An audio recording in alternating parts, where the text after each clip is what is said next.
Hey YouTube, it's Lauren, and it is week 33, and I'm on here to make my video and to give you guys my weigh-in results.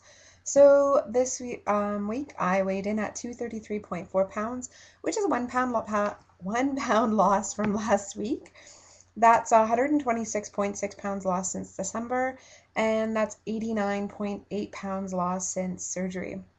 So I'm almost up to 90 pounds lost since surgery, which is pretty amazing.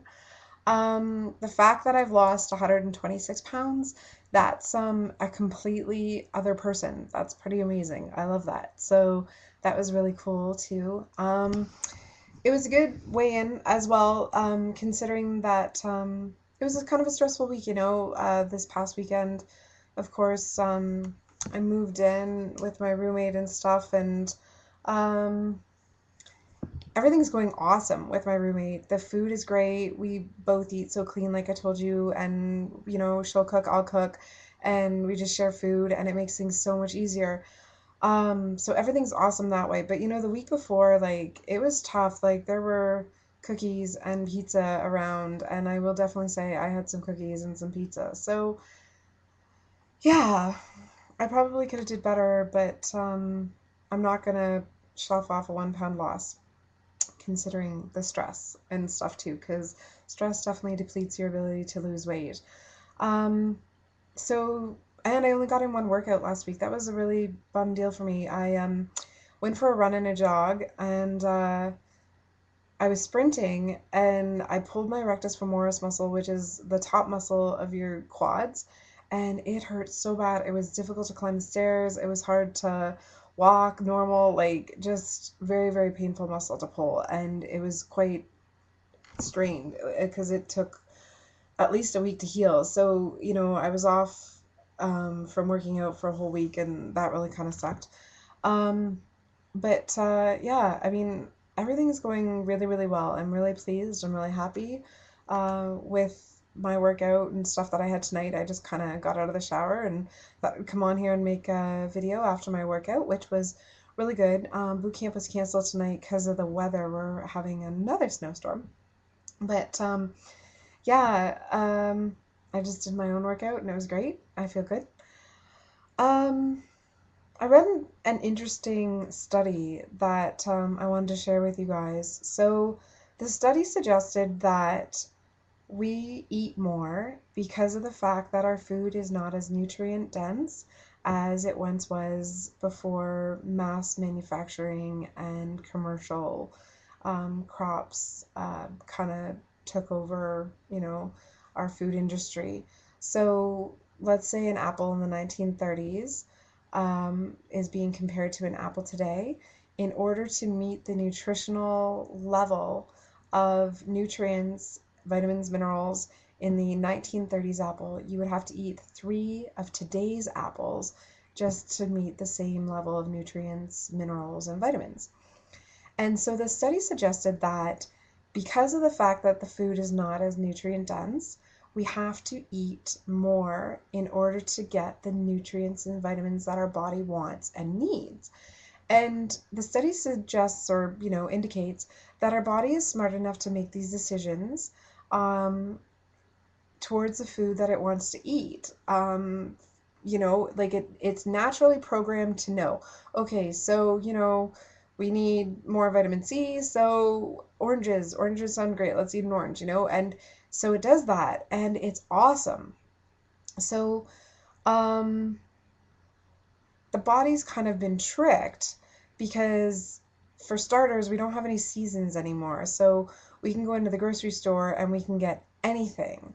And the problem with being able to buy any fruits and vegetables that are available, out of season, whatnot, is that they're, of course, not picked when they're ripe because they need that time to be able to ship and, um, you know, get to wherever it is that they're coming from and going to.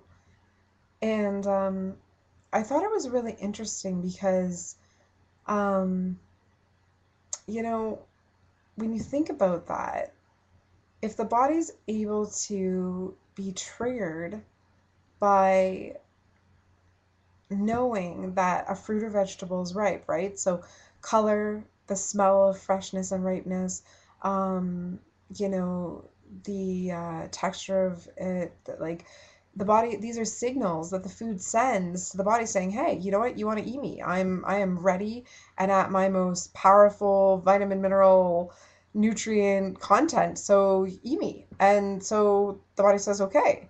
But we don't kind of get that from our food anymore because, like I said, it was picked early. It didn't really have that opportunity to meet its ripeness on the vine where it gets, its full amount of ripeness and, or sorry, nutrients and vitamins and minerals.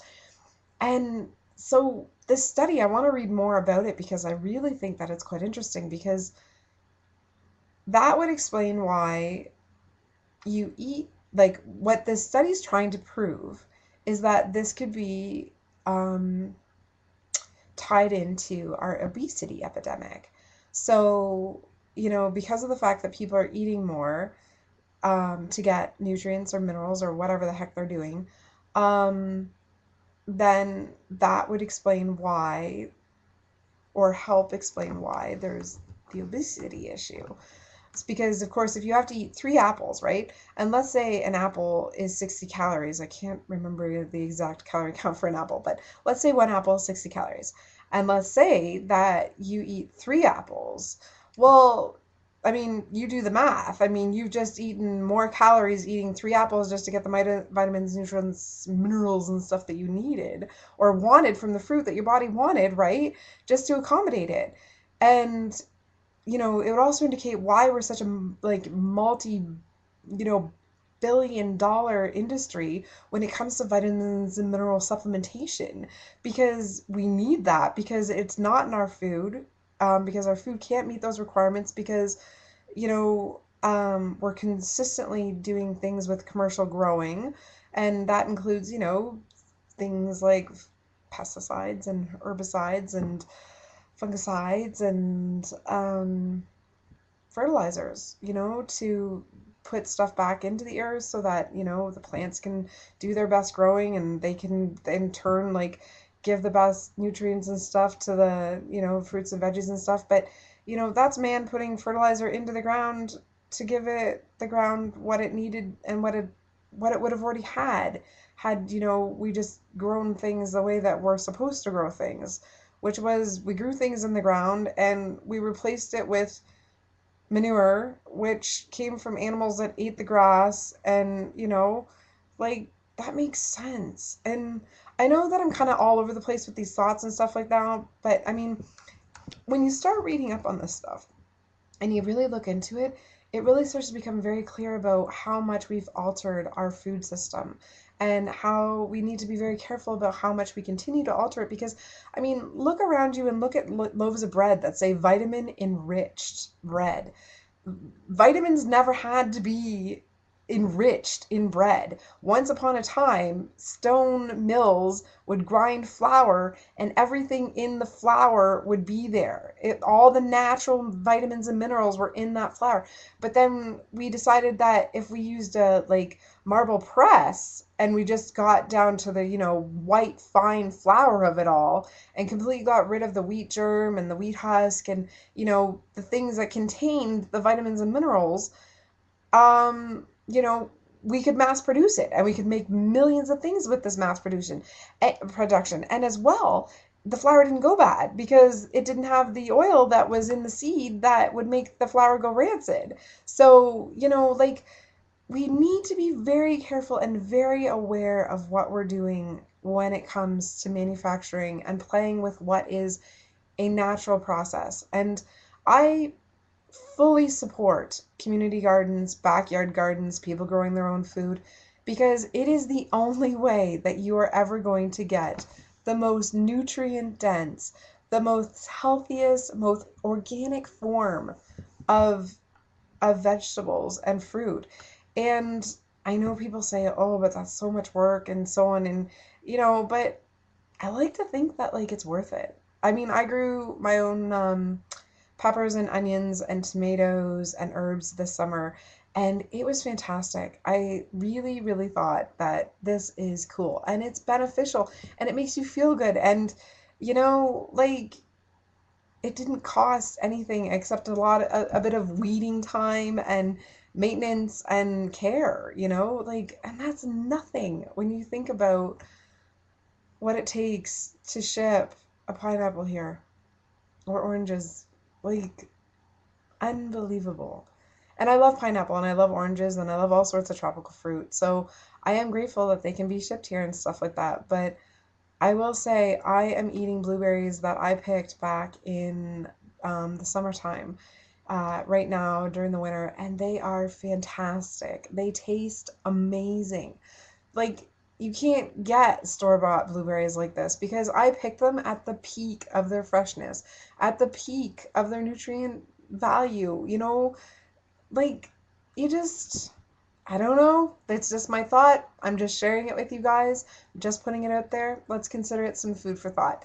And I hope you guys are having a great time. I hope everything's going well. Keep your videos up. And yeah, keep me posted because I think you guys are all fantastic and wonderful.